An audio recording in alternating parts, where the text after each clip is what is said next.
보실 성경 말씀은 요한계시록 8장 1절로 13절까지 보시겠습니다. 일곱째 인을 떼실 때 하늘이 반시간쯤 고요하더니 내가 보매 하나님 앞에 일곱 천사가 서 있어 일곱 나팔을 받았더라. 7절입니다. 첫째 천사가 나팔을 부니 피 섞인 우박과 불이 나와서 땅에 쏟아지매 땅의 3분의 1이 타버리고 수목의 3분의 1도 타버리고 각종 푸른 풀도 타버렸더라. 12절. 넷째 천사가 나팔을 부니 해 3분의 1과 달 3분의 1과 별들의 3분의 1이 타격을 받아 그 3분의 1이 어두워지니 낮 3분의 1은 비추임이 없고 밤도 그러하더라. 내가 또 보고 들으니 공중에 날아가는 독수리가 큰 소리로 이르되 땅에 사는 자들에게 화가 있으리니 이는 새 천사들이 부려야 할 나팔 소리가 남아 있음이로다 하더라. 아멘. 요한계시록을 보면은 일곱 인의 재앙과 일곱 나팔, 일곱 대접 재앙이 나옵니다. 우리가 여섯째 인재앙의 끝부분에서 이스라엘과 각국 기독 성도들이 구원 받을 환상에 대해서 보았습니다. 이제 일곱 번째 인을 떼시는데 그 속에서 나오는 그림이 천사들 7명이 각각 나팔을 가지고 순서대로 나팔을 불게 됩니다. 그때에 하나님의 재앙이 이제 그림으로 나타나는데 본장에 네 가지의 나팔의 재앙이 보입니다. 그래서 일곱째 인 안에 네 나팔 재앙이라는 주제로 살펴보자 합니다. 나팔 재앙이라고 하는 이 표현은 하나님께서 마지막 때 내리시는 재앙, 종말적 재앙이라는 뜻입니다. 성경에 구약 성경에 보면은 나팔을 불 때에 백성들을 모을 때나 또는 전쟁을 치를 때 그때 양각 나팔을 불기도 하고 했습니다.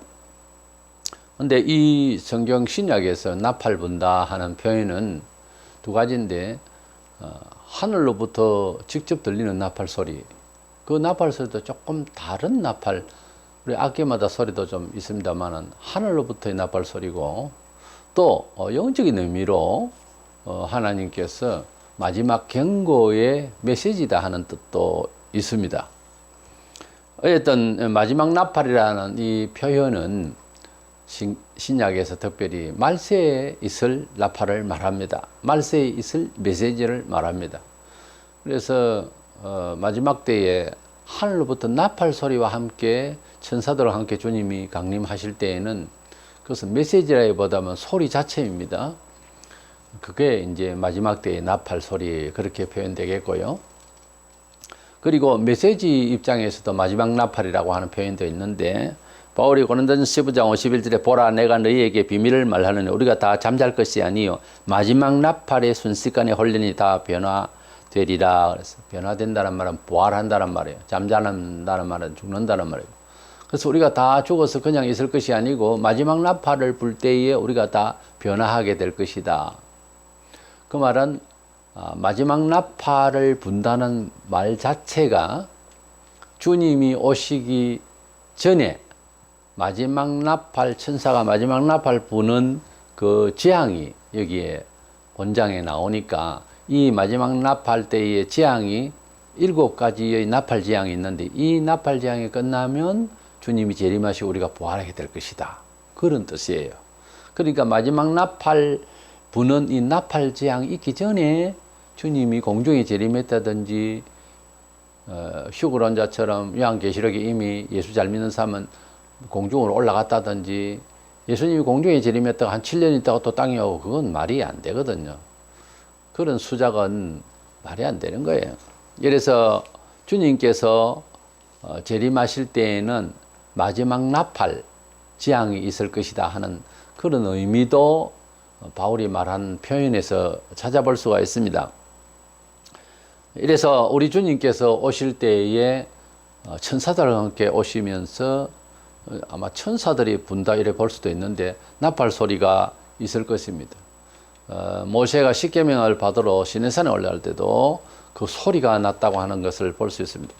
마태복음 24장 31절에 그가 큰 나팔 소리와 함께 천사들을 보내리니 그들이 그의 택하신 자들 하늘을 이끌어서 저것까지 사방에서 모으리라. 주님께서 오실 때에 천사들 이 세상에 보내시고 모든 하나님의 백성들을 모을 것이다 했는데 그때 나팔 소리가 들린다고 했어요. 그래서 하늘에서 나팔 소리가 들린다라고 하는 그런 뉴스거리나 그런 일이 이제 최종 종말에 가면은 혹시 나올지도 모릅니다. 그런 약간의 소리를 감지할 수 있는 예비적 소리가 날지도 모르겠고요. 제가 그냥 생각해 보는 건데 무슨 일이든지 갑자기 일어나지 않아야하고 꼭 보면은 그 전에 전조전으로 이렇게 나오게 되어 있습니다. 그래서 주님이 재림하실 것이 가만히 있는데 갑자기 이렇게 임하는 것이 아니라 약간의 낌새가, 약간의 징조가 어느 정도 영안이 열리면은 알 수 있는, 귀가 열리면 알 수 있는 그런 아마 내용으로서 주님이 오실 것이다 하는 것을 생각할 수가 있어야 합니다. 어쨌든 이 마지막 때에 나팔 재앙이라고 하는 이 큰 재앙이 이제 마무리가 되어야 주님이 오신다. 근데 구약 성경에 보면 이스라엘이 여리고성을 이제 무너뜨리게 된 놀라운 기적이 나타나는데 광야 생활에서 하나님의 은혜로 세월을 40년 보내고 이제 진입하면서 가나안 땅을 들어간 입구에 그 여리고성이 이제 앞을 가로막고 있었습니다. 그때에 하나님께서 이스라엘이 뭐 전쟁을 배운 것도 아니고 광야에서 태어나서 40살 때도 아무런 문화가 없었잖아요. 뭐 저기 싸우고 뭐 이런 상황이 아니니까 싸울 줄도 모르고 또 그런 도구도 없습니다. 이 사람들이. 왜냐하면 농사를 짓기 위해서 무슨 쇠붙이가 있는 뭐 이런 또 무슨 특별한 기구도 없고요. 그냥 만나만 먹고 살았기 때문에. 근데 이스라엘 백성들에게 하루에 한 바퀴씩 여리고성을 돌아라. 그리고 제일 마지막 날에 7번째 날에는 7바퀴 돌아라. 근데 그 7바퀴 중에 제일 마지막 번째에는 나팔을 크게 불고 백성들이 고함을 질러라. 전쟁을 치르는 데 있어서 이런 방식은 말이 안 되죠. 누가 따라 하겠어요. 그 여리고성을 사람들이 뱅뱅 돈다고 해서 그 무슨 일이 있겠냐 하는 거죠. 근데 제일 마지막 날에 마지막 번째 돌 때에는 나팔을 불고 백성들이 고함을 질렀을 때에 그 엄청난 돌로 쌓아진 그 여리고성이 무너졌어요. 싸우면은 그 여리고성이 치고 들어가면은 돌이 앞으로 그 안으로 넘어져야 되는데 여리고성 무너진 흔적을 보면은 돌이 밖으로 무너졌어요. 그래서 하나님께서 역사하셨다는 전적인 그 팩트를 보여주시는 거예요. 어쨌든 이 여리고성이 7일 동안 돌고 7일째 마지막 번째 7번째 또 성이 나팔을 불 때 무너졌다. 이런 구약의 역사는 지금 우리가 계시록을 연구하는데 적합한 예정이 됩니다.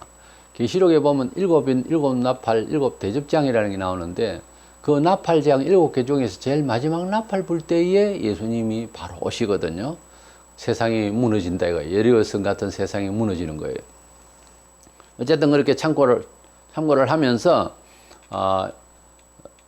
그 나팔 재앙의 첫째, 둘째, 셋째, 넷째 나팔 재앙에 일어나는 재앙에 대해서 살펴보려고 합니다. 먼저 첫째 나팔을 첫째 천사가 이렇게 부니까 1절에 그 전에 7째 인을 떼실 때 하늘이 반시간쯤 고요하더니 그랬어요. 다른 재앙, 인재앙이라든지 다른 환란에 대해서 말씀하실 때 하늘이 반시간쯤 고요하더라. 반시간이 뭐 길잖아요. 30분 동안이나 고요하더라고 하는 것은 그 인을 떼시는데 고요한 하늘에 고요한 장면이 안 그래도 앞에 지금 재앙이 계속 되어지고 있는 상황에서 말이죠. 갑자기 고요해졌더라 하는 것은 우리가 게임을 하거나 권투시합을 하거나 무슨 이런 것들을 보면은 그렇습니다.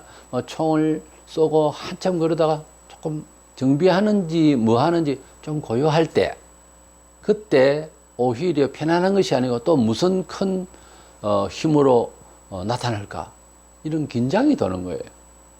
그래서 한참 지금 재앙이 임하는 중에도 갑자기 나팔 재앙이 들어갈 때에 반 시간쯤 하늘이 고요한 거예요.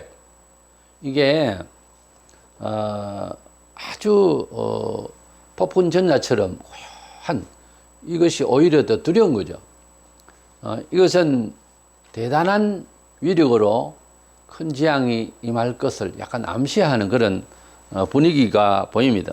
본문 7절에 첫째 천사가 나팔을 보니 피 섞인 우박과 불이 나와서 땅에 쏟아지며 땅의 3분의 1이 타버리고 수목의 3분의 1도 타버리고 각종 푸른 풀도 타버렸더라 그랬어요. 피 섞인 우박이 불이 내려왔다. 그래서 첫째 천사가 나팔을 보니까 이런 무서운 우박이 불과 함께 임하게 되는데 이게 어떻게 있을 수 있느냐. 구약 성경에 애굽의 재앙을 내리실 때에도 출애굽기 9장 24절에 우박이 내림과 불덩이가 우박에 섞여 내림이 심히 맹렬하니 나라가 생긴 그때로부터 애굽 온 땅에는 그와 같은 일이 없었더라 그랬어요. 하나님께서는 불을 만드신 분이고 하나님께서는 얼음과 눈과 비를 물을 만드신 분이에요. 그래서 하나님께서 만드신 것을 내리는 것은 생각지도 못하고 있을 거예요. 하늘에서 무엇이든지 떨어질 수 있다. 뭐가 떨어지지요? 음식이 떨어졌어요. 하늘에서 날아다니는 새가 떨어지는 것은 물론 이해가 과학적으로 합리적으로 되지만은 음식이 떨어졌다? 공중에서 40년 동안이나 그것도 이스라엘 백성들이 만나를 먹고 살았잖아요. 하나님께서 위에서 우박과 불을 함께 던진다? 이런 일들은 창조주 하나님에 대해서 이해하지 못하면, 그래서 믿지 못하면 있을 수 없는 일로 믿기가 어려울 것입니다. 땅과 수목의 3분의 1이 불이 타고 풀도 타버렸다 그랬어요. 우리가 가지고 있는 어떤 이 자연이 3분의 1이 나무들이 타고 잡초가 다 타버리고 풀이 다 탄다고 할 때에 지구 전체에 그 뭐 진화 작업도 할 수도 없는 상황이고 하나님께서 이렇게 불로 태우실 때 3분의 1이 탄다라고 하면은 이제는 엄청난 공포와 삶의 희망을 이룰 수밖에 없을 거예요. 이럴 때 이제 회개해야 되는데 인간이라는 게 그렇지 않다는 거죠. 그래서 첫째 나팔을 불 때에 재앙, 첫 번째 재앙이 뭐냐? 바로 나무들 3분의 1이 불에 타 없어지고 풀이 다 타버리는 그런 상황이 우박과 함께 피 섞인 우박과 함께 불이 내려오면서 이런 상황이 벌어지게 된다. 둘째 천사가 나팔을 보니까 육지에 있는 자연 재앙에 이어서 이제 바다와 그 생물체, 선박 여기에 이제 재앙이 임하는데 8, 9절에 둘째 천사가 나팔을 부니 불 붙는 큰 산과 같은 것이 바다에 던져지며 바다의 3분의 1이 피가 되고 바다 가운데 생명 가진 피조물들의 3분의 1이 죽고 배들의 3분의 1이 깨어지더라 그랬어요. 바다 속의 생물들이 그리고 배의 3분의 1이 죽고 깨어지고 이런 상황이 벌어집니다. 어떤 사람은 이 본문에 바다는 세상이니까 생물은 사람으로 해석을 하려고 해요. 비유 해석을 너무 좋아하면 문제가 생기는데 16~3절에 보면 바다 생물은 모두 다 죽습니다. 그러면 그 뒤에 또 사람 나타나는 건 뭐예요? 그러니까 바다가 아니고 문자대로 자연 바다입니다. 그리고 이제 바다도 아예 잘 보지도 못하고 본 적도 없는 사람들은 또 해산물에 대해서 잘 관심이 없는 사람은 바다에서 우리가 지구촌에 살아가는데 얼마나 많은 양식을 그렇게 구하고 바다로부터 우리가 얻는 것이 얼마나 많은지를 잘 모를 거예요. 근데 바다에서 나오는 음식, 이 바다에서 나오는 여러 자원이 어마어마합니다. 근데 이 바다에 물이 피같이 되고 생명 가진 피조물들이 3분의 1이 죽는다. 그러니까 어업을 해도 9마리 잡던 고기가 뭐 6마리밖에 못 잡는다 그 말이에요. 그러면 먹기도 그렇고 바다가 이제 여러 가지로 이렇게 공해를 입고 어려워지면 다른 거 남은 것도 3분의 2가 남은 생명체도 먹기에 곤란을 당하게 될 것이에요. 이래서 3분의 1씩 이렇게 육지와 바다가 깨어진다. 그리고 살기가 어려워진다. 셋째 나팔재앙이 나옵니다. 셋째 나팔재앙은 물의 문제인데 사람은 물이 75%라고 해서 생명과 아주 직결이 됩니다. 이 셋째 나팔을 보니까 식용수에 문제가 생겨요. 우리가 마시는 물이 없이는 정말 살기가 어려운 거죠. 정수기로 어떻게 대체할 처지가 안 되는 거예요. 본문 10절 11절에 셋째 천사가 나팔을 보니 횃불같이 타는 큰 별이 하늘에서 떨어져 강다리 3분의 1과 여러 물샘에 떨어지니 이 별의 이름은 쑥이라. 물의 3분의 1이 쓴 쑥이 때문에 그 물이 쓴 물이 되므로 많은 사람이 죽더라. 그랬어요. 별이 떨어진다니까 지도자가 타락을 하고 지도자의 메시지를 받고 사람들의 영혼이 상한다. 또 이래 해석을 하는데 자꾸 그렇게 끌고 나가면 안 되고 이것은 종말에 있을 하나님의 징계로서 형벌로서 이 세상 지으신 것을 파괴하고 계시는 거거든요. 왜 파괴하느냐? 이걸 보고 회개를 하라고 말이에요. 때가 다 돼서 이 세상을 정리를 하는 겁니다. 그래서 자연을 우리가 영적으로 의인화해서 달님, 해님 그렇게 하지만은 그러나 해는 인격화는 할 수 없잖아요. 그냥 피조물이에요. 시인들이 쓸 수가 있고 우리가 또 그렇게 말을 할 수도 가끔 있는데 그러나 엄격히 말해서 그것은 우상이에요. 그렇게 말하면은 종교적인 상식에서는 그렇게 쓸 수가 없어요. 달님, 해님 그렇게 말할 수가 없어요. 이래서 이 모든 만물들이 파괴가 되어지고 하나님께서 지으신 이 자연 만물을 다 없이 하실 것입니다. 이래서 이 샘물에 이제 위로부터 떨어지는 별이 떨어져서 그것이 물샘에 떨어지는데 별이라는 게 엄청나게 큰데 어떤 식으로 그게 가루가 되어서 자갈같이 되고 떨어져서 샘물마다 이렇게 물 마시기 어려운 상황이 벌어질지 모릅니다. 큰 저수지 그 물을 가지고 정화를 시켜서 우리가 수도를 쓰잖아요. 그게 왕창 내려오면은 그 물이 써서 마시면 죽는다는 거죠. 이런 정도에서 보면 보통 사는 것 같으면은 회개하고 예수를 믿어야 되는데 또 믿을 사람도 많이 있겠죠. 이게 또 안 되는 거예요. 그 네 번째 천사가 나팔을 붑니다. 육지의 샘과 바다의 재앙으로 세계는 이 지구촌의 삶을 포기할지 모릅니다. 이럴 때에 이제 중요한 것은 1월 성질에 태양과 달과 별과 별들에게 또 하나님 재앙을 내리시는데 12절 13절에 넷째 천사 나팔을 보니 해 3분의 1과 달 3분의 1과 별들의 3분의 1이 타격을 받아 그 3분의 1이 어두워지니 낮 3분의 1은 비추임이었고 밤도 그러하더라. 내가 또 보고 들으니 공중에 날아가는 독수리가 큰 소리로 이르되 땅에 사는 자들에게 화가 있으리니 이는 새 천사들이 불어야 할 나팔 소리가 남아 있음이로다 하더라 그랬어요. 여섯째 인을 떼실 때에 6장에서도 보면 전체와 자연의 재앙이 있긴 했어요.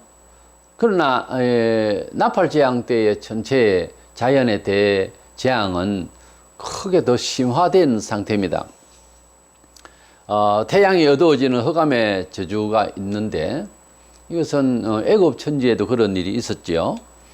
우리 주님이 오시기 전에 직접적으로 일어날 자연의 대재앙 중에서 가장 더 공포스러운 게 뭘까? 어두워지는 거예요, 온 세상이. 애굽 천지에 임했듯이 그런 어두움의 역사를 하시게 되는데요.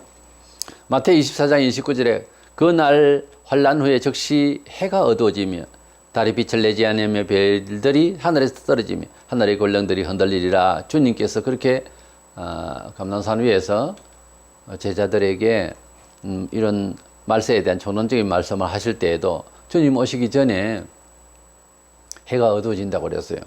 이렇게 캄캄하게 될 때에 그래서 전쟁이 일어나고 여러 가지 자연의 변화가 있으니까 자연의 공정이 어두워지는 것 아니냐 이렇게도 생각할 수가 있는데 이것은 하나님께서 저주를 하셔서 하나님께서 태양을 어둡게 하신 거예요. 그걸 어떻게 하고 만드신 분인데. 그래서 어둡고 또 살기 어려운 이런 이제 황연적인 요소 중에서 이 어두운 것은 하나님께서 지금 마지막 어떤 저주에 속해요. 자연에 있어서 우리가 이 세상에서 뭐 먹는 것, 입는 것 이런 것도 좀 적게 먹고 어떻게 할 수 있는 방안이 있어도 태양이 어두워지는 것에 대해서 어떻게 할 도리가 없어요. 그렇지 않습니까? 태양이 어두워지는데. 이래서 이렇게 태양이 어두워지는 자연이 밤에 달도 이제 검붉게 되고 어두워지고 이런 상황이 되는 거예요. 본문 끝에 13절에 공중에 날아가는 독수리가 큰 소리로 이르되 땅에 사는 자들에게 화가 있으리니 이는 새 천사들이 부르어야 할 나팔 소리가 남아 있음이로다 그랬는데 나팔 소리가 세 개가 남았다 이 말이에요. 오늘 보게 된 것은 8장에서 나팔 재앙 4가지만 나왔잖아요.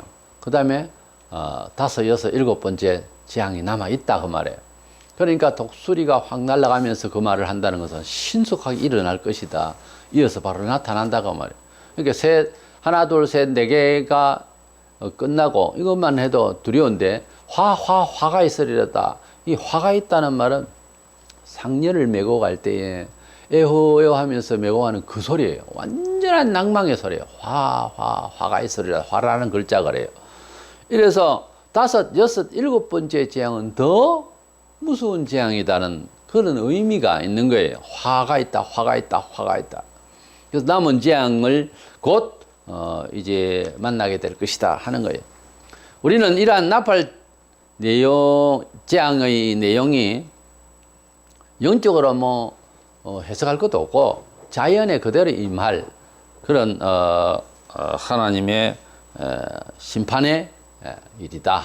이런 점에 대해서 기억을 하고 우리가 이 마지막 시대에 하나님의 그 경고에 귀를 기울이고 범사에도 그런 나팔을 불어서 알게 하시는 듯한 그런 내용이 보일 때마다 하나님 앞에 회개할 줄 알고 그 재앙과 그 경고와 이런 일을 무시하면 더 큰 위험이 따른다고 하는 것. 재앙이 계속해서 더 심화되듯이 그것을 알고 항상 회개하고 돌이킬 수 있는 우리가 되어서 주님이 오시는 그날 기억하면서 재림 소망을 항상 마음에 품고 사는 저와 여러분 되시기를 축원합니다.